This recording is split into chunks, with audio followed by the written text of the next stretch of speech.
Politicians may come and go, but markets keep rolling. Looking at the performance of the waxing and waning of the two political parties shows that it is paid to stay in the market. Despite election year anxieties, here are four reasons why. As the 24 election heats up, it's normal to feel stress about what our future president means to your wallet. However, sensationalized headlines predicting the impact of either candidate on the economy are based more on speculation and drama rather than fact. Tune out the noise and separate your personal and political feelings from your financial planning.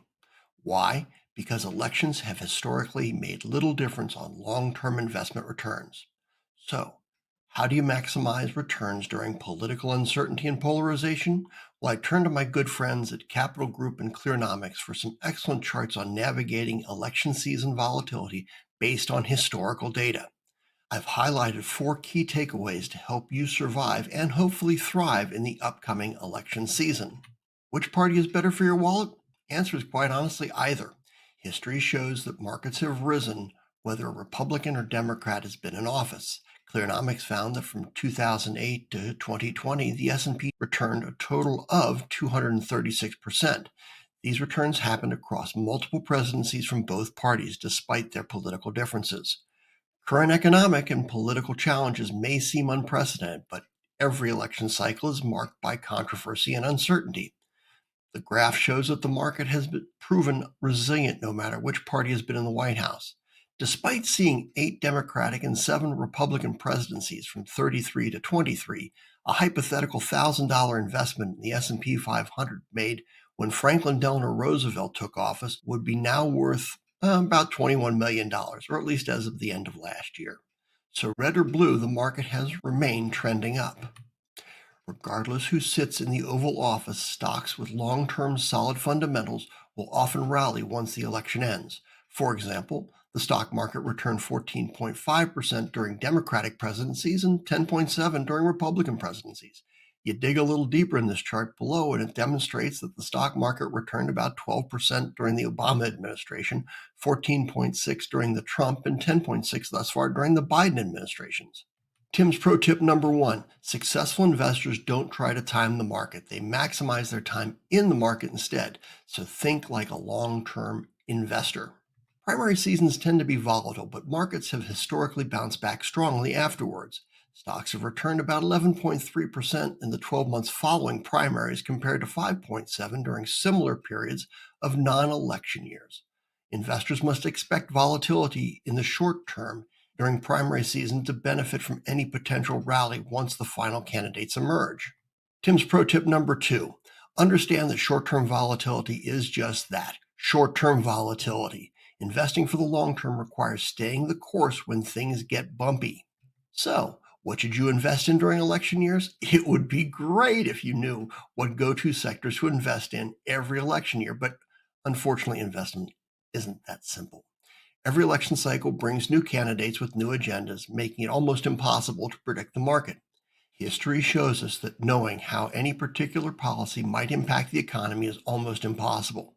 Stock prices account for new policies quickly, and companies and industries tend to adjust and adapt. For that reason, it makes more sense for long-term investors to focus on the fundamentals related to the business cycle rather than provocative headlines. Campaign news stories can have the power to move markets and create stock market volatility on a short-term basis. However, these moves are eclipsed by the long-term gains made by the market and the business cycle. Tim's pro tip number three: pre-election turbulence can create buying opportunities for investors who can tolerate short-term volatility. However, it is often difficult to predict which sector can outperform. Now, investors can get nervous and move into cash during election years.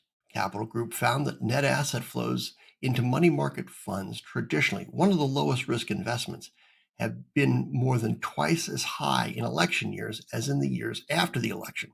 By contrast, equity funds have seen the highest net inflows in the year immediately after an election. This trend holds true even for international funds. However, the S&P index had a negative return in only 2 of the last 20 election cycles, 2000 and 2008, and both declines were primarily attributed to asset bubbles rather than politics. Surprisingly, sitting on the sidelines in the market during an election year will make you less money. Capital Group simulated 3 hypothetical investors, each with different strategies, and calculated the end value of their portfolios over the last 23 election cycles, assuming a 4-year holding period. The graph shows that the investor who stayed on the sidelines had the worst outcome 17 out of 23 times and only had the best outcome 3 times. Meanwhile, the investors who were fully invested or made monthly contributions to their 401k, for example, during election years, came out on top. Next pro tip: not participating in the market during election years will only win you smaller returns. The message here is simple: red or blue, returns of the market remain strong. History shows that political preferences should not be used to make financial decisions. However you feel about the candidates sitting out the market due to the outcome of an election or simply because the election is occurring will only hurt your portfolio in the long run. Putting aside short-term noise and focusing on long-term will make achieving your investment goals easier in 24 and beyond. If you have any questions or want to discuss what's on your mind or anything about the markets or your investments, use the link below to set up a meeting.